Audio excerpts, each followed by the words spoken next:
నమస్తే. నల్గొండ, వరంగల్, ఖమ్మం పట్టభద్రుల ఉప ఎన్నికకు సంబంధించినటువంటి ఫలితాలు మరి ప్రతి రౌండ్కి కూడా కొంత ఉత్కంఠపరమైనటువంటి ఆ పరిస్థితులకు దారితీస్తా ఉన్నది. ఎందుకంటే ఆ మొదటి ప్రయారిటీ ఓట్లో ఎవరికి కూడా ఆధిక్యత వచ్చేటువంటి ఆస్కారం కనబడతలేదు. మరి రెండో ప్రయారిటీ ఓటును కనుక లెక్క పెట్టినట్టయితే ఉంటే మరి అధికార పార్టీ నుండి నిలబడ్డటువంటి తీర్మాన మల్లన్నకి ఏమైనా ఇబ్బంది అయ్యేటువంటి అవకాశం ఉంటుందా? రెండో ప్రయారిటీ ఓట్లలో మల్లన్న ఏ విధంగా ఓట్లను సంపాదించగలుగుతాడు? ఇప్పటి వరకు మల్లన్నకు వచ్చినటువంటి ఓట్ల సంఖ్య ఎంత అన్నటువంటి దానిపైన ఒకసారి విశ్లేషించేటువంటి ప్రయత్నం అయితే చేద్దాం. మనతో పాటు కాంగ్రెస్ పార్టీ రాష్ట్ర అధికార ప్రతినిధి రియాజ్ గారు, మరో పక్కన ఒక సర్వే సంస్థ కూడా దీనిపైన గతంలో చాలా సర్వేలు చేయడం జరిగింది. బీకాన్ సర్వే సంస్థ. ఆ బీకాన్ సర్వే సంస్థ ఈ ఎమ్మెల్సీ ఎన్నిక సంబంధించినటువంటి దాంట్లో ఎవరు గెలవబోతూ ఉన్నారు అన్నటువంటి ప్రిడిక్షన్స్ కూడా వాళ్ళు ఇవ్వడం జరిగింది. అయితే వాళ్ళు ఇచ్చినటువంటి గతంలో ఇచ్చినటువంటి ప్రిడిక్షన్కి ఇప్పుడు వచ్చినటువంటి ఈ యొక్క పోలింగ్ శాతానికి మరో పక్కన మల్లన్నకు పడ్డటువంటి ఈ ఓట్ల యొక్క ఈ సంబంధించినటువంటి దానిపైన ఏ విధమైనటువంటి విశ్లేషణ అందిస్తారు? ఈ పర్సంటేజ్ వాళ్ళు అనుకున్నటువంటి పర్సంటేజ్ ఇప్పుడు వచ్చినటువంటి పర్సంటేజ్కి ఏమైనా మ్యాచ్ అవుతుందా? ఒక లేకపోతే ఉంటే ఇప్పుడు రెండవ ప్రయారిటీలో ఆయనకు ఏ విధంగా అనుకూలించేటువంటి అంశాలు ఉంటాయి? మరో పక్కన బీఆర్ఎస్ పార్టీ కానీ బీజేపీ పార్టీ కానీ వచ్చేటువంటి ఓట్లు ఎన్నటువంటి దానిపైన కూడా ఒకసారి చర్చించేటువంటి ప్రయత్నం చేద్దాం. మనతో పాటు కాంగ్రెస్ పార్టీ రాష్ట్ర అధికార ప్రతినిధి రియాజ్ గారితో ఒకసారి మాట్లాడదాం. దానికంటే ముందు సార్ ఒక చిన్న విషయం మీకు క్లారిఫై ఇస్తాను. ఒకసారి మధు గారితో కూడా ఒకసారి మాట్లాడేటువంటి ప్రయత్నం. ఈ యొక్క సర్వే చేసిన దీని మీద చాలా క్లోజ్గా కూడా వెళ్ళడం జరిగింది. మొన్న జరిగినటువంటి ఎంపీ ఎలక్షన్స్ లో కొంత ఈయన చెప్పినటువంటి ఆ సంఖ్యనే నిజమైపోయింది. ఒకసారి మాట్లాడేటువంటి ప్రయత్నం. మధు గారు నమస్తే అండి. అనిల్ గారు నమస్తే అండి. ముందుగా రియాజ్ అన్న నమస్తే. మధు గారు బాగున్నారా? అన్న, ఇప్పుడు జరుగుతున్నటువంటి ఈ ఏదైతే ఫలితాలు ఉన్నాయో మీరు చూస్తూనే ఉన్నారు. ఈ ఫలితాల ప్రభావం మొదటి ఓట్ల ప్రాధాన్యత ఓటు ఎవరికి కూడా స్పష్టమైనటువంటి మెజార్టీ రాలేదు. ఇప్పుడు మల్లన్నకు అనుకూలించేటువంటి అంశాలు ఏముంటాయి బీఆర్ఎస్ పార్టీ కానీ మిగతా ఉన్నటువంటి అభ్యర్థులకు ఎట్లాంటి అంశాలు అనుకూలించేటువంటి ఆస్కారం ఉంటుంది? అసలు మల్లన్న గెలిచేటువంటి ఆస్కారం ఉంటుందా? మీ సర్వే ఏమని చెప్తా ఉన్నది? అనిల్ గారు, దీనికంటే ముందుగా చెప్పుకునే ముందట సో ఇది ఎంపీ ఎలక్షన్ తర్వాత ఇమ్మీడియట్ గా 10 రోజులకు రావడం వల్ల అందరు మూడంతా ఎంపీ ఎలక్షన్స్ వైపు ఉండడం వల్ల దీనికి కొంచెం ప్రాధాన్యత తగ్గింది. సో మల్లన్న తన టీం ఒంటరి పోరాటం చేస్తూ కాంగ్రెస్ కార్యకర్తలను కాంగ్రెస్ లను కలుపుకుంటూ వెళ్ళాడు. అయితే ఇది సపరేట్ గా ఒక ఎంటిటీగా ఎలక్షన్ ఉంటే అది ఇంత క్రిటికల్ గా అయ్యేది కాదు. కాకపోతే ఎంపీ ఎలక్షన్స్ వెంబడే 10 రోజులకు వచ్చేసరికి అందరూ ఎలక్షన్స్ లో లీడర్లు కష్టపడి ఉండడం వల్ల కాంగ్రెస్ లీడర్స్ కొద్దిగా సేద తీరడం వల్ల కొంచెం లాస్ట్ 1 వీక్ మేము అనుకున్నది ఏంటంటే పెద్ద లీడర్లు ఎవరైతే ఉన్నారో కాంగ్రెస్ లీడర్స్ కొంచెం చూసి చూడనట్టుగా ఉండడం వల్ల కొద్ది ప్రభావం ఉంది. ఇది ఒక పాయింట్. సెకండ్ పాయింట్ ఏంటంటే మనం పట్టభద్రుల ఎలక్షన్స్ పెట్టుకున్నప్పుడు నార్మల్ ఎలక్షన్స్ లో ఎట్టి పరిస్థితుల్లో కూడా ఓటు చెల్లకుండా వేస్తున్నారు గ్రామీణ ప్రాంతాల్లో ఇదివరకు బ్యాలెట్ ఉన్నప్పుడు కూడా.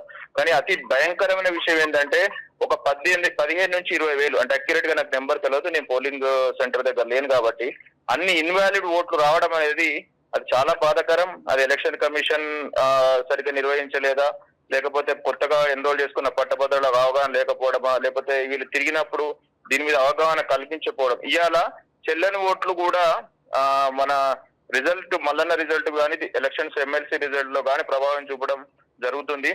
నాకున్న అంచనా ప్రకారం ఒక 5% ఓట్లు చెల్లనిగా ఉన్నాయి. 3,28,000 30,000 పోల్ అయితే దానిలో ఒక 15 నుంచి 16, 18, 20 వేల వరకు చెల్లని ఓట్లు వస్తున్నాయి. అంటే 2 రౌండ్ల వరకు మనం అనాలిసిస్ చేస్తే ఇంకొక 2 రౌండ్లు ఉన్నాయి కాబట్టి ఆ చెల్లని ఓట్ల ప్రభావం ఎక్కువ మల్లన్నకు ఉంది. అంటే ఒక 6% ఓట్లు ఇన్వాలిడ్ అయితే అలా ఒక 2 to 3% మల్లన్న ఓట్లు పోతున్నాయని మనకు సమాచారం వస్తుంది. అక్కడ ఉన్న మీడియా సమాచారం ప్రకారం అది ఖచ్చితంగా ఇంపాక్ట్ చూపెడుతుంది. ఎందుకంటే 2 to 3% అనేది చాలా పెద్ద మార్జిన్. ఆ మార్జిన్ వల్ల ఫస్ట్ ప్రయారిటీ ఓట్లో ఈజీగా వచ్చేటువంటిది ఆగిపోతుంది. ఇది ఒక విశ్లేషణ. నెక్స్ట్ ఇప్పుడు వచ్చినటువంటి మల్లన్నకు 37 నుంచి 40% వరకు రాగలుగుతుంది. అంటే నేను అనుకునేది ఏంటంటే 37, 38% దగ్గర 4 రౌండ్లు అయిపోయేసరికి వస్తుంది. 1,15,000 చిల్లర సుమారుగా ఫస్ట్ ప్రయారిటీ ఓట్లు పడే అవకాశం ఉంటుంది మల్లన్నకు. అదేవిధంగా బీఆర్ఎస్ వాళ్ళకైతే ఒక 90 నుంచి 95,000 మధ్యలో పడుతుంది. సో బీజేపీకి ఒక 45,000. అశోక్, ఇది ఊహించని పరిణామం, మేము కూడా ఊహించలేదు. నల్గొండ వాస్తవ్యుడు, బీసీ వాస్తవ్యుడు, కొంచెం గ్రూప్స్ కోచింగ్ అట్లాంటి పట్టభద్రులు అశోక్ వైపు మొగ్గు చూపడం జరిగింది. ఇక్కడ ఇంకో విశేషం ఏంటంటే అందరూ ఎక్స్పెక్ట్ చేసినట్టుగా జడ్సన్ పూర్తి స్థాయిలో ఓట్లు చీల్చకపోవడం వల్ల కూడా కొంత ఫలితం తారుమారే అవకాశం ఉన్నది. అయితే ఇక్కడ ఫస్ట్ ప్రయారిటీ ఓట్లకు బీఆర్ఎస్ కు కాంగ్రెస్ మధ్యలో నాకున్న విశ్లేషణ ప్రకారం ఇదే ట్రెండ్ కనుక కంటిన్యూ అయితే ఒక 20,000 తేడా, అంటే 40,000 ఓట్లు, 40 నుంచి 45 ఆ ప్రాంతం వరకు మల్లన్న కావాల్సి వస్తుంది. ఆ ఓట్లు ఎట్లా తీసుకుంటాడు అనే దాని మీదనే మల్లన్న యొక్క ఖచ్చితంగా ఫస్ట్ ప్రియారిటీ ఓట్లతోనైతే తేలదు. సెకండ్ ప్రియారిటీ ఓట్లు ఖచ్చితంగా అవసరమైతాయి ఈ ఫలితాన్ని నిర్దేశించడానికి. అదే విధంగా ట్రెండ్ మాత్రం కాంగ్రెస్ వైపే ఉన్నది. ఎందుకంటే అందరూ ఊహించినట్టుగా సోషల్ మీడియాలో చెప్పినట్టు కదా మల్లన్న 3వ స్థానానికి 4వ స్థానానికి పడిపోతాడు అని అన్నట్టు. అయితే పట్టభద్రులు క్లియర్ గా మల్లన్న వైపు అంటే కాంగ్రెస్ వైపు ఉన్నారు కాబట్టి ఫస్ట్ ప్రియారిటీ ఓట్ అనేది ఇలా వెళ్ళింది. అయితే లాస్ట్ ఎమ్మెల్సీ ఎలక్షన్స్ లో బీఆర్ఎస్ వాళ్ళు ఎక్కువ ఓట్లు రిజిస్ట్రేషన్ చేయించడం వల్ల, ఎక్కువ ప్రచారం కల్పించడం వల్ల అప్పుడు కోదండరామ్ సారు, చెరుకు సుధాకర్ గారు, తర్వాత పల్లా రాజేశ్వర రెడ్డి గారు, ప్రేమందర్ రెడ్డి అందరూ కొంచెం పెద్ద పెద్ద ఇంటెలెక్చువల్స్ ఉండడం వల్ల అప్పుడు హైప్ వచ్చింది. ఈసారి అంత హైప్ రాలేదు. ఇక్కడ ఈ ఎలక్షన్ మొత్తం కూడా మల్లన్న చుట్టే తిరిగింది. సో ఎవరు విమర్శించినా, బీఆర్ఎస్ విమర్శించినా, బీజేపీ విమర్శించినా, కింద అశోక్ సార్ విమర్శించినా, జడ్సన్ గారు విమర్శించినా ఒక టార్గెట్ కాంగ్రెస్ ను చేసినారు, అంటే మల్లన్ననే చేసినారు కాంగ్రెస్ ను కాకుండా. సో దీని వల్ల ఆయన కొంత ప్రభావం అనేది తగ్గింది. అయినప్పటికీ కాంగ్రెస్ ప్రభావం అనేది మధు గారు ఒక మాట, ఇప్పుడు మీరు అన్నటువంటి 37% వరకే మల్లన్న పరిమితం అయిపోతే ఇప్పుడు ఎట్లా ఉంటుంది ఈ పరిణామం? మరి పుంజుకోగలిగేటువంటి అవకాశం ఉంటుందా, లేకపోతే సెకండ్ ప్రియారిటీలో బీఆర్ఎస్ కానీ బీజేపీ కానీ ఎడ్జ్ ఉంటుంది అంటారా? ఇక్కడ సెకండ్ ప్రియారిటీ ఓటు వచ్చేసరికి అశోక్, బీజేపీ, నాకు తెలిసినంత వరకు బీజేపీకి వరంగల్లో ఎక్కువ పడ్డాయి ఓట్లు, ఖమ్మం, నల్గొండ మనకు మల్లన్నకి ఎక్కువ పడ్డాయి. కాబట్టి బీజేపీలో మేము అబ్జర్వేషన్ ప్రకారం సెకండ్ ప్రియారిటీ ఓట్లు ఎక్కువ బీఆర్ఎస్ వైపు మొగ్గు చూపడం జరిగింది. ఇక్కడ మనం ఆధారపడాల్సిన విషయం ఏంటంటే అశోక్ గారి ఓట్ల మీద అప్రాక్సిమేట్లీ ఆయనకు 30 నుంచి 35,000 మధ్యలో ఓట్లు రావడం జరుగుతుంది. దాంట్లో అతనికి సెకండ్ ప్రియారిటీ ఓట్లు వేసినారా, లేకపోతే ఫస్ట్ ప్రియారిటీ ఓటు వేసి వదిలేసినారా, లేకపోతే నల్గొండ వాస్తవ్యుడు అశోక్, నల్గొండ వాస్తవ్యుడు తీన్మార్ మల్లన్న, మరి బీసీ కమ్యూనిటీ ఏమైనా ఓటు పోలరైజ్ చేసిందని చూస్తే అందులోకెళ్ళి ఒక 10-15 వేలు తీసుకొని బీజేపీ నుంచి ఒక 10-15 వేలు తీసుకుంటే మల్లన్నకే సెకండ్ ప్రియారిటీ ఓట్లతో బయటపడే అవకాశం ఉంది. ఓకే, మీరు లైన్ లో ఉండండి. రియాజ్ గారు ఏమని చెప్తారు? మధు గారి అనాలిసిస్ అనేది రియాలిటీకి చాలా దగ్గరగా ఉన్నది. అంటే వారు చాలా స్పష్టంగా జరగబోయే పరిణామాలను వారు ఊహించారు. అయితే ఇక్కడ చిన్న మార్పు ఏంటంటే, అంటే సార్ వాళ్ళు సెకండ్ రౌండ్ అయిపోయిన తర్వాత సెకండ్ రౌండ్ ట్రెండ్స్ బట్టి థర్డ్ రౌండ్ ఇట్లా ఉంటుంది, ఫోర్త్ రౌండ్ ఇట్లా ఉంటుందని వాళ్ళు అంచనా వేశారు. చిన్న మార్పు ఏమొచ్చిందంటే మనకు థర్డ్ రౌండ్ పూర్తి అయిపోయి ఇప్పుడు ఫోర్త్ రౌండ్ నడుస్తున్నది. మనకున్న ట్రెండ్స్ ప్రకారం అయితే ఫోర్త్ రౌండ్ అయిపోయేసరికి మళ్ళీ నాకు అంటే ఈ ట్రెండ్ మాకుండే ట్రెండ్ మాకులో 1,20,000 వరకు పోతారు అనేది మేము అనుకుంటున్నాం. అంటే వాళ్ళు మనకి మధు వారి సర్వే రిపోర్టు 1,15,000కి వచ్చింది. అది గుడ్ అది మాకు 120 అనుకుంటున్నాం, పెద్ద డిఫరెన్స్ ఏం కాదు. అలాగే వారు మల్లన్నకు సంబంధించిన పర్సంటేజ్ని వాళ్ళు 37గా అనుకున్నారు. ఇప్పుడు ఫోర్త్ రౌండ్లో కొంత మల్లన్నకి అడ్వాన్స్గా ఉంది కాబట్టి ఇప్పుడు మేము 39కి వచ్చింది అనుకుంటున్నాము. అయితే ఒకటి స్పష్టంగా మనందరం గుర్తుపెట్టుకోవాల్సిన విషయం ఏంటంటే సెకండ్ ప్రయారిటీ ఓట్లను లెక్కించకుండా రిజల్ట్ మాత్రం కన్ఫామ్ కాదు. అంటే సెకండ్ ప్రయారిటీ ఓట్లు బేసికల్గా రిజల్ట్ అనౌన్స్ చేయడానికి అవసర వాతావరణాన్ని క్రియేట్ చేస్తాయి. కానీ కేవలం సెకండ్ ప్రయారిటీ ఓట్లు మాత్రమే రిజల్ట్ని మొత్తం తారుమారు చేసే అవకాశాలు లేవు. రెండింటికి మధ్య గుర్తుపెట్టుకోండి. అంటే చాలామంది ఏమనుకుంటారంటే సెకండ్ ప్రయారిటీ ఓట్లు లెక్కించడం అంటే మళ్ళీ మొదటి నుంచి లెక్క పెడతాం అనుకుంటా ఉంటారు. కాదు. ఇప్పుడు మొత్తం ఓవరాల్గా ఇప్పుడు మధు గారు చెప్పినా, మనం చెప్పినా, ఎన్నికల అధికారులు చెప్పినా దౌర్భాగ్యకరమైన పరిస్థితి ఏంటంటే మొత్తం 3,33,000 ఓట్లు పోలైతే ఇందులో దరిదాపుగా 25,000 30,000 వరకు ఓట్లు చెల్లకుండా పోయినాయి. ఇది అత్యంత దారుణమైన విషయం. ఇక్కడ గ్రాడ్యుయేట్ ఎన్నికల్లో లాస్ట్లో 20,000 లాస్ట్ ఎలక్షన్స్లో 20,000 చెల్లకుండా పోతేనే మనం ఆశ్చర్యపోయినాం. ఇప్పుడు అది 30,000 పోతూ ఉండదు. కాబట్టి ఎన్నిక ఏమైందంటే దాదాపు 3 లక్షల మధ్యనే ఉంటుంది. అంటే 3,33,000 నుంచి దాదాపుగా మనకి 3,10,000 3,20,000 రావడానికి అవకాశం ఉంటుంది. కాబట్టి ఈ నేపథ్యాన్ని మనం కనుక జాగ్రత్తగా చూస్తే 1,50,000 ఎవరైతే టచ్ చేస్తారో 1,51,000 ఎవరైతే టచ్ చేస్తారో వాళ్ళు విజయానికి చేరువగా ఉంటారు. అది ఇప్పుడు ఈ 4 రౌండ్ల ఓటింగ్లో 4వ రౌండ్ చివరికి వచ్చింది. బహుశా నాకు తెలిసి ఒక 40 నిమిషాలు లేదా ఇంకొక 50 నిమిషాల్లో దాని రిజల్ట్ రావడానికి అవకాశం ఉంది. రిజల్ట్ మొత్తం వచ్చేసరికి ఏమైందంటే మల్లన్న దరిదాపుగా 1,20,000 ఓట్లతో ఉంటాడు. అట్లాగే మనకి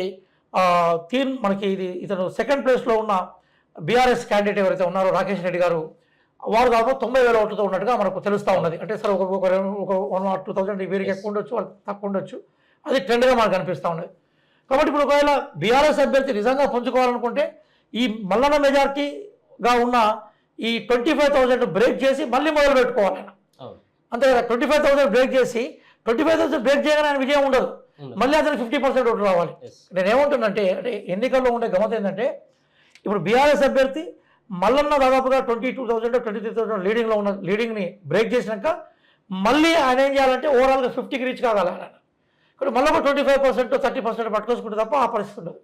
కానీ అదే మళ్ళీ నాకు ఒక 30,000 ఓట్లు తెచ్చుకుంటే దగ్గరికి వచ్చే అవకాశం, ఎందుకంటే దాదాపు 120 వరకు వచ్చాడు ఆయన, ఆల్మోస్ట్ ఒక 1000 అటో ఇటో. కాబట్టి మళ్ళన్న ఒక 30,000 తీసుకొస్తే ఆయనకు అవకాశం ఉంటుంది. అదే బీఆర్ఎస్ అభ్యర్థి దానికి డబుల్ తెచ్చుకుంటే తప్ప ఆయన అక్కడికి చేరే అవకాశం లేదు. కాబట్టి ఏ కోణం చూసినా కూడా ఎలిమినేషన్ రౌండ్ ఇది అయిపోయిన తర్వాత ఎవరికి స్పష్టత లేదు. కాబట్టి ఎలిమినేషన్ రౌండ్ మీద కూడా చాలామందికి అంటే మనకి అదేంటంటే మనం ఒక్కొక్కరిని మనం మినాయించుకుంటూ ఒక్కొక్కరు తొలగించుకుంటూ పోయే రౌండ్ ఎట్లా ఉంటుందంటే అందరికన్నా 52 మంది క్యాండిడేట్లు అందరికన్నా తక్కువ ఓట్లు ఎవరికి వస్తాయో అతను తీసుకుని అందులో సెకండ్ ప్రయారిటీ తీసుకుంటారు. అదంతా నెక్స్ట్. కానీ మిగతా క్యాండిడేట్స్ అందరూ చేసినా కూడా ఒక 5-6 వేల ఓట్లు ఉన్నట్టుగా కనిపించట్లేదు. ఓట్లను కూడా ఈ ముగ్గురు అభ్యర్థులు ప్రధాన అభ్యర్థులు ఒక ఇండిపెండెంట్ మధ్య మాత్రమే ఉన్నట్టుగా మనం చూస్తూ ఉన్నాం. కాబట్టి నాకు తెలిసి ఇండిపెండెంట్ అభ్యర్థి ఎలిమినేట్ కావడంతో అంటే చిన్న అభ్యర్థులు లేదా బీజేపీకి సంబంధించిన వచ్చేసరికి దాదాపు మళ్ళన్న 30,000 ఆడకుండా ఇంకొక 30,000 అయితే సరిపోతుంది. బీజేపీ అభ్యర్థి వరకు వస్తుందంటారా? నేను రావాలనుకుంటున్నాను. ఎందుకంటే ఇప్పుడు మిగతా వాళ్ళందరూ ఈ మొత్తం మీద 49 మంది కదా, ఈ ముగ్గురు తీసేస్తే 49 మంది. ఈ 49 మందికి యావరేజ్గా 500 ఓట్లు, యావరేజ్గా మనం 700 ఓట్లు 1000 ఓట్లు వేసుకున్నా కూడా అవి దగ్గర ఎంత వేసుకున్నా కూడా 25,000 30,000 ఉన్నాయి. అందులో బహుశా మళ్ళీ 15,000 ఓట్లు వచ్చినా కూడా చివరిగా కనిపెట్టే ఇండిపెండెంట్ అభ్యర్థి అంటే బీఎస్పీ సపోర్ట్ చేసిన ఇండిపెండెంట్ అభ్యర్థి ఎవరు అతను ఓట్లు ఎలిమినేషన్ తోటి మళ్ళీ బయటపడడానికి అవకాశం ఉంది. అయితే నేనేమంటున్నంటే జనరల్గా గ్రాడ్యుయేట్ ఎలక్షన్స్లో ఉండే గ్రాడ్యుయేట్స్ యొక్క మనస్తత్వం ఎట్లా ఉంటుందంటే వాళ్ళు ఒక దగ్గర ఫిక్స్ అయి ఉండే అవకాశం ఉండదు. ఇప్పుడు మనకు జనరల్ ఓట్లు నువ్వు పలానా పార్టీకి ఏమంటే అతను పార్టీ కేసు వస్తాడు. కానీ జనరల్ ప్రధాన పార్టీ అభ్యర్థులందరూ కూడా మీరు మా పార్టీ కేసు ఒకటే ఓటేసి మిగతా వేయగానే చెప్పినారు. అది కాంగ్రెస్ పార్టీగా మేము చెప్పినాం, బీజేపీ వాళ్ళు చెప్పారు, అలాగే బీఆర్ఎస్గా వీళ్ళు చెప్పారు. కానీ ఓట్లు అక్కడ ఆగడు, తనకు హక్కు ఉంది కదా, ఒక 5-6 ఓట్లు వేసుకుని హక్కు ఉన్నప్పుడు నేను ఎందుకు ఒప్పుకోవాలి అని చూస్తాడు. మీరు ఓవరాల్లో మొత్తం ఓట్లు అయిపోయినాక ఫస్ట్ ప్రయారిటీ చేసిన ఓట్లు మొత్తం 3,33,000 ఓట్లలో నాకు తెలిసి ఫస్ట్ ప్రయారిటీలో ఆగిపోయిన వాళ్ళ ఓట్ల సంఖ్య ఒక 50 నుంచి 60,000 ఉండొచ్చు. మిగతా 2,50,000 మంది సెకండ్ ప్రయారిటీ కోసం థర్డ్ ప్రయారిటీ కోసం వాళ్ళు మాకు హక్కు ఉందని దాన్ని నిర్వర్తించి ఓటేసే ప్రయత్నం చేస్తారు. కాబట్టి అందులో ఈ మొత్తం మిగతా ఓట్లలో ఎన్ని ఓట్లు లెక్క పెట్టినా మిగతా 2,50,000 ఓట్లు లెక్క పెడితే 30,000 ఓట్లు వస్తే సరిపోతుంది కదా. దాదాపు 8% 10% ఓట్లు వస్తే ఈయన బయటపడిపోతాడు. పెద్దగా ఓటింగ్ ఏం లేదు కదా. ఒక 8% ఓటుతోటి మళ్ళీ బయటపడతాడు. మిగతా వాళ్ళకు ఇంకా ఇప్పుడు నాకు 22% దాదాపుగా మనకి ఈయనకు దాదాపు 39% ఉన్నది. ఒక 10% ఓట్లు వస్తే మళ్ళీ బయటపడతాడు. కానీ మిగతా వాళ్ళకు ఇంకా 21% రావాలి కదా. కాబట్టి సహజంగా మల్లన్నకు విజయావకాశాలు ఏవైతే బలంగా ఉన్నాయో మిగతా అభ్యర్థులకు ఉండే అవకాశం లేదు. ఇప్పుడు మన మిత్రులు చాలా మంచి సర్వే చేస్తారు. వాళ్ళు 2-3 విషయాలు చెప్పుకుంటూ వచ్చారు. ఏం చేశారంటే అంటే ఓటింగ్ బీఆర్ఎస్ బీజేపీ మధ్య ఉంటుందా అనేది ఒకసారి చెక్ చేసుకోవాలి. ఇప్పుడు బీజేపీలో 2 రకాల బీజేపీ వాళ్ళు ఉంటారు. ఒకటి ఏంటంటే ప్రధానంగా కాంగ్రెస్ పార్టీని బాగా వ్యతిరేకించే బీజేపీ వాళ్ళు ఉంటారు, బీఆర్ఎస్ను బాగా వ్యతిరేకించే బీజేపీ వాళ్ళు కూడా ఉంటారు. ఇప్పుడు బీఆర్ఎస్ను బాగా వ్యతిరేకించే బీజేపీ వాళ్ళు సహజంగా బీఆర్ఎస్కు వాళ్ళు ఓట్లేరు. అట్లాగే కాంగ్రెస్ను బాగా ఓట్లు వ్యతిరేకించే బీజేపీ వాళ్ళు కాంగ్రెస్ ఓట్లేరు, ఇక్కడ సెకండ్ ఓట్ వేసే ప్రయత్నం చేస్తారు. ఇక్కడ ఒక విషయం మాత్రం మనం గుర్తుపెట్టుకోవాలి అనిల్ గారు, ఏంటంటే ఈ ఎన్నికలు మల్లన్న వర్సెస్ మిగతా వాళ్ళగా జరిగాయి. ఇది మనకు ఇష్టం ఉన్నా ఇష్టం లేకున్నా కూడా మనం అందరం కూడా బలంగా ఇది గ్రౌండ్ రియాలిటీగా గుర్తించాలి. ఎందుకంటే మల్లన్న ఒకరిని పక్కన పెడితే మనకి బీఆర్ఎస్ వాళ్ళు మల్లన్న మీదే కాన్సన్ట్రేట్ చేశారు, బీజేపీ వాళ్ళు కాన్సన్ట్రేట్ చేశారు, ఇండిపెండెంట్లు కాన్సన్ట్రేట్ చేశారు. అందరూ కూడా మల్లన్న అన్నారు. అలాగే మల్లన్నకు వ్యతిరేక ప్రచారం కూడా అదే రేంజ్లో జరిగింది. కాబట్టి 50% ఓట్లు మల్లన్నకు ఉంటే మిగతా 50% మిగతా వాళ్ళకు ఉండే అవకాశాలే ఉన్నాయి. ఒకవేళ మల్లన్న బలమైన క్యాండిడేట్ కాకుంటే, మల్లన్న గెలిచే అవకాశాలు లేకుంటే, మల్లన్న అసలు చర్చలో లేకుంటే, వాళ్ళు చెప్పినట్టు 2వ స్థానం 3వ స్థానంలో ఉంటే బహుశా ఈ రాజకీయ పార్టీలని కాన్సన్ట్రేషన్ ఎట్లా ఉండేది వాళ్ళ మీద. అందుకోసం ఎలక్షన్ అనేది ఒక దశలో సరే కాంగ్రెస్ పార్టీ మిగతా పార్టీ ఉన్నా కూడా క్యాండిడేట్ పరంగా మల్లన్న వర్సెస్ మిగతా లాగా మారిపోయింది. కాబట్టి అది ఒక రకంగా మల్లన్నకి అడ్వాంటేజ్ అయిందని అనుకుంటున్నాను. ఎందుకోసం అంటే మల్లన్న మీద ఫోకస్ చేయడం వల్ల ఒకటి మల్లన్న ఓట్లు వేసేవారు బలంగా మల్లన్న ఓట్లు వేసినారు. అట్లాగే మిగతా వాళ్ళకు ఓట్లు వేసిన దాంట్లో కూడా ఈ మల్లన్నకి సంబంధించిన ప్రస్తావన పదే రావడం వల్ల వాళ్ళకి తెలిసే క్యాండిడేట్లో మల్లన్నే ప్రముఖ స్థానంలో ఉన్నాడు. కాబట్టి నెక్స్ట్ ప్రయారిటీ ఓట్లలో దాదాపు 3 లక్షల ఓట్లలో 30,000 ఓట్లను అంటే 10% ఓట్లను సాధించడం అనేది మల్లన్నకు పెద్దగా వ్యయ ప్రయాసతో కూడుకున్న విషయం కాదనుకుంటున్నాను. కాబట్టి నేను అన్ని ఛానల్స్తో మాట్లాడినా, జనరల్గా మన మిత్రులతో మాట్లాడినా కూడా కొంచెం మల్లన్న గెలుపు ఖాయమే, కాకపోతే కొంత ఆలస్యం అవుతున్న విషయం చెప్తున్నాను. కానీ ఈసారి ఎన్నికల్లో last life time Palla Rajeshwar Reddy గారు గెలిచినప్పుడు దాదాపుగా 4వ రౌండ్ 5వ రౌండ్లో ఆయన గెలిచినట్టు నాకు గుర్తున్నది. కానీ ఈసారి మాత్రం 2వ రౌండ్ చివరికి వచ్చేసరికి కొంచెం మల్లన్న విజయానికి చేరువవుతారనేది నేను అనుకుంటున్నాను. ఒకవేళ ఏదైనా అనివార్యమైన పరిస్థితి ఎదురైతే తప్ప థర్డ్ పోయే అవకాశం లేదు, థర్డ్ రౌండ్ పోయే అవకాశం లేదు. థర్డ్ రౌండ్ పోయినా కూడా బిగినింగ్లోనే మల్లన్న గెలుపు ఖాయమవుతుంది.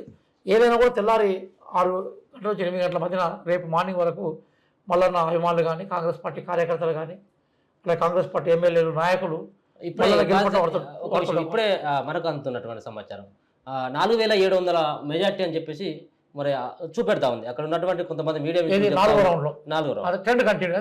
4వ రౌండ్ ఓటు అంటే ఈ 3వ రౌండ్ లో కేవలం 3000 అని చెప్పేసి కొంత ప్రచారం అయింది. కానీ ఇదే 3వ రౌండ్ లో 4700 అని చెప్పేసి అదే చెప్తున్నాను. ఇప్పుడు అంటే ప్రతి రౌండ్ లో కూడా ఖచ్చితంగా మనం అనుకున్నాము ట్రెండ్ మెజార్టీ. అది నేను ట్రెండ్ చెప్తున్నాను. ఒకటి ఏంటంటే ఫస్ట్ రౌండ్లో 7,000 పైచీలకు, సెకండ్ రౌండ్లో 6,000 పైచీలకు, 3వ రౌండ్లో 4,000 పైచీలకు.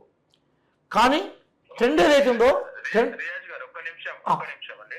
అయితే 3వ రౌండ్ 96 ఓట్స్ ఉన్నాయి, 4వ రౌండ్ 42,000 కాబట్టి అనిల్ కనుక చెప్పే సంఖ్య 4,700 నిజమైతే అది మనము డబుల్ గా అదొకటి మనం గుర్తించుకోవాల్సిందంటే 4,700 మెజారిటీ 4వ రౌండ్ వచ్చింది. 40 నుంచి 44,000 ఓట్ల మధ్యలో అంటే అది 3వ రౌండ్ కంటే ఎక్కువ మెజారిటీని చూపెడుతుంది. అంటే ఇప్పుడు ఇది వచ్చినటువంటి మెజారిటీ 3వ రౌండ్ ఓకే సరే 3వ రౌండ్ 4,700. సో 14,000 ప్లస్ 4 18,000 ఆ చిల్లర 19,000 వరకు ఇప్పుడు ఉంది. సో 4వ రౌండ్ లో ఒక 3-4,000 2,000 నుంచి 3,000 మెజార్టీ వస్తే 20 నుంచి 22,000 మేము ఇదివరకు ఎక్స్పెక్ట్ చేసినాం. అదే జరుగుతుంది ఇక్కడ. ఒకటి విషయం ఏంటంటే బీజేపీ అనుకున్నంతగా ఓట్లు సాధించలేదు, అదొకటి మళ్ళీ ప్లస్ అయింది ఇక్కడ. ఓకే, అదే కనుక బీజేపీ కొన్ని ఒక 15,000 20,000 కనుక ప్రియారిటీ ఓట్లు కనుక చీల్చగలిగేది ఉంటే మళ్ళీ కొద్దిగా రిస్క్ అయ్యేది. ఇక్కడ ఏమైందంటే గంపగుద్దుగా బీఆర్ఎస్ వాడడం వల్ల, బీఆర్ఎస్ కి ఎక్కువ ఓట్లు వాడడం వల్ల మేము ఎక్స్పెక్ట్ చేసినప్పుడు ఏంటంటే కొంచెం బీజేపీకి ఎక్కువ ఓట్స్ ఊహించినాము వాళ్ళ ప్రచార శైలి, వాళ్ళు తిరిగిన విధానం బట్టి. సో కానీ ఇక్కడ అనుకున్నంతగా బీజేపీకి రాలేదు. సో ఆ బీజేపీకి రాకపోవడం వల్ల ఇవాళ మళ్ళీ సెకండ్ ప్రియారిటీ ఓట్లో ప్లస్ అవుతుంది అనుకుంటున్నాం. ఎందుకంటే బీజేపీకి మేము ఎక్స్పెక్ట్ చేసినంత వరకు అక్కడ రెడ్డి ఓట్లు ఇక్కడ చాలా విచిత్రంగా జరిగింది. పట్టభద్రులో రెడ్డిస్, పట్టభద్రుల ప్రాంతాలు, పట్టభద్రులో సోషల్ మీడియా ఒక 10 కేటగిరీస్ ఉన్నాయి. అంటే సెకండ్ ప్రియారిటీ ఓట్ వేయాలన్నా, ఫస్ట్ ప్రియారిటీ ఓట్ వేయాలన్నా కానీ డిఫరెంట్ కేటగిరీస్ ఉన్నాయి. ఇది చాలా క్లిష్టమైంది. అంటే ఎవరు ఎటు వస్తున్నారు ఓట్ అనే విషయం కూడా ఐడెంటిఫై చేయడంలో కష్టమైంది. అశోక్ సార్ కూడా ఇన్ని మేము ఓట్లు పడతాయని మేము గెస్ చేయలేదు. లాస్ట్ మినిట్ లో జడ్సన్ గారికి కొన్ని పడతాయి అనుకున్నాం, అవి కలిపి అశోక్ గారికే పడ్డాయి. సో అశోక్ గారికి పడ్డ ఓట్లు తర్వాత బీజేపీ పట్ల ఓట్లు కలిపి ఒక 70,000 ఉంటాయి. ఈ 70,000లో ఇప్పుడు రియాజ్ గారు చెప్పినట్టు ఒక 20-25,000 కనుక పడితే అవలీలంగా సెకండ్ ప్రియారిటీతో రావచ్చు. అది మా అంచనా. అంటే మధు గారు ఏంటంటే అశోక్ గారికి పడ్డటువంటి ఓట్లు మొదటి ప్రాధాన్యత ఓట్లు ఆయనకు వేస్తే రెండో ప్రాధాన్యత ఓటు మల్లన్నకి వేసేటువంటి ఆస్కారం ఎంతవరకు ఉంటుందండి? ఎప్పుడు కానీ ఇప్పుడు రియాజ్ గారు చెప్పినట్టు ఫస్ట్ ప్రియారిటీ ఓటు వేసి 40% వేయరండి సెకండ్ ప్రియారిటీ ఓటు. ఆయనకి బద్ధకమా, అవగాహన లేకపోవడమా, లేకపోతే మనము ప్రతి పార్టీ కూడా ఏం పిలుపునిచ్చిందంటే మొదటి ప్రాధాన్యత ఓటు మాకు వేయండి. ఇప్పుడు కొత్తగా ఓటర్ ఎన్రోల్ చేసుకున్న వాళ్ళు దాదాపు 20 నుంచి 30,000 ఉన్నారు. ఖచ్చితంగా ఎమ్మెల్సీ ఎలక్షన్స్ లో ఓటు వేయాలంటే ఫస్ట్ దాని మీద అవేర్నెస్ ఉండాలి. ఎందుకంటే అందుకనే అన్ని ఓట్లు చీలిపోతున్నాయి. ఆ బ్యాలెట్ పేపర్ చూడగానే ఫస్ట్ ఎమ్మెల్యేసీ పేరు ఇది అంతే ఏంద్ర నాయన. ఎందుకంటే మామూలు నార్మల్ ఓట్లు అయితే ఒక 7 సింబల్స్ ఉంటాయి, బటన్ నొక్కగానే అయిపోతుంది, సింపుల్ లాజిక్. కానీ ఇక్కడ ఓట్ వేయాలంటే ఫస్ట్ వాడు మైండ్ కి ఆలోచన. ఎందుకంటే పట్టభద్రులకు అంత టైం ఉండదు కదా, వాళ్ళు చాలా బిజీగా ఉంటారు కదా. అందుకోసం ఇక అన్ని చెల్ల నోట్లు వచ్చినాయి. అంత సెకండ్ ప్రియారిటీ ఓటే లేదు, థర్డ్ ప్రియారిటీ ఓటే లేదు. కాబట్టి నాకు తెలిసినంత వరకు అశోక్ గారికి ఉన్నటువంటి ఓట్లలో సెకండ్ ప్రియారిటీ ఓట్లు ఒక 50%, బీజేపీకి ఉన్న దాంట్లో ఒక 50%, అంటే ఒక 40 ప్లస్ 30 70 80,000 ఒక 40,000 ఓట్లు ఇప్పుడు రెడీగా ఉన్నాయి. అవి ఎటు సైడ్ పోలరైజేషన్ అవుతుందనే దాని మీదనే మళ్ళీ విజయం ఉంటది. ఇప్పుడు ఒక పక్కన ఇక్కడ వీళ్ళు క్యాల్కులేషన్ చేసేది ఏంటంటే మొదటి ప్రాధాన్యత ఓటు అశోక్ గారికి వేసినటువంటి ఓట్లన్నీ కూడా నల్లగొండకు సంబంధించినటువంటి ప్రాంత వాసులు వేసినటువంటి ఓట్లు అవి. ఎందుకంటే తమ ప్రాంతం బీసీ ఈక్వేషన్ తోటి అశోక్ గారికి వేయాలి ఫస్ట్ ప్రయారిటీ. ఇదే ప్రాంతానికి చెందినటువంటి మల్లన్నకు కూడా సెకండ్ ప్రయారిటీ ఓటు పడేటువంటి అవకాశం లేదంటారా? కంపల్సరీ ఉంటది. ఇక్కడ నేను చెప్తున్నా, ఇది పేరు పెట్టుకున్నది పట్టభద్రులది, కానీ జరిగేది మొత్తం కూడా పార్టీల పరంగా, సోషల్ మీడియాల పరంగా, తర్వాత పోల్ మేనేజ్మెంట్ పరంగా జరిగింది. నార్మల్ ఎలక్షన్ ఇప్పుడు మీరు అంటే ఇది దాదాపు మేము ఒక రీసెర్చ్ కంపెనీ ప్లస్ మేము ఒక ఇంటెలెక్చువల్స్ కాబట్టి అలా మాట్లాడకూడదు. ఒకవేళ ఎవరైనా ఆపోజిషన్ చేసినా I'm ready to accept it. ఎందుకంటే చెల్ల నోట్లు పడ్డప్పుడే మనం మన యొక్క క్యాలిఫర్ అనేది మనం చదువుకున్న విధానం అనేది తెలిసిపోతుంది అక్కడ. సో ఇక్కడ ఏంటంటే సెకండ్ ప్రియారిటీ ఓటు అశోక్ గారికి కంపల్సరీ బీసీలను చూసినారు, తర్వాత పార్టీలను చూసినారు, సోషల్ మీడియాలను చూసినారు, రకరకాలుగా ఉన్నాయి. సెకండ్ ప్రియారిటీ ఓట్ అనేది ఎప్పుడు కూడా 50% ఖచ్చితంగా పోల్ అవుతుంది. అంటే 40 నుంచి 80,000 ఓట్లలో 50% అంటే 40,000 ఓట్లు ఖచ్చితంగా మనకు సెకండ్ ప్రియారిటీ ఓట్లు ఇప్పుడు రెడీగా ఉన్నాయి.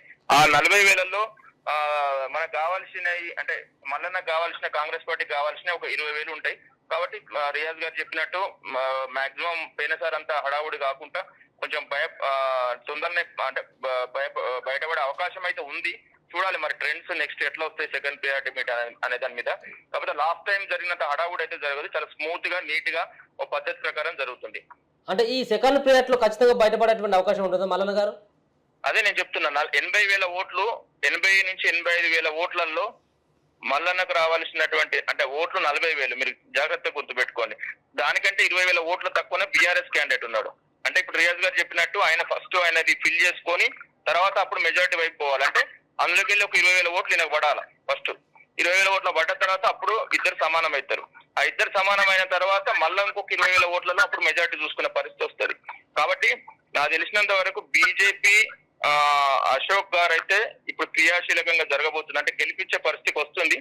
నాకు తెలిసినంత వరకు బీఆర్ఎస్ బీజేపీ ఓట్ పోలరైజేషన్ కొంచెం తక్కువ జరిగింది. నేను ఎక్కువ ఎక్స్పెక్ట్ చేసినాను కానీ, ఎందుకంటే బీఆర్ఎస్ వైపే కూడా ఉన్నది ఇప్పుడు పట్టభద్రులు ఉన్నది బీఆర్ఎస్ వైపు. వాళ్ళు ఛాలెంజింగ్ గా తీసుకున్నారు ఈసారి బీఆర్ఎస్ వాళ్ళు ఎమ్మెల్సీ ఎలక్షన్స్ ను. కేటీఆర్ వాళ్ళు ప్రచారం తర్వాత వాళ్ళ యొక్క క్యాంపెయినింగ్ స్టైల్ కూడా అబ్జర్వ్ చేస్తే సీరియస్ గా తీసుకున్నారు. మాక్సిమం 50,000 60,000 ఓట్లలో 10-15,000 అయితే మల్లన్నకు పడే అవకాశం ఉంది సెకండ్ ప్రియారిటీ ఓట్లలో.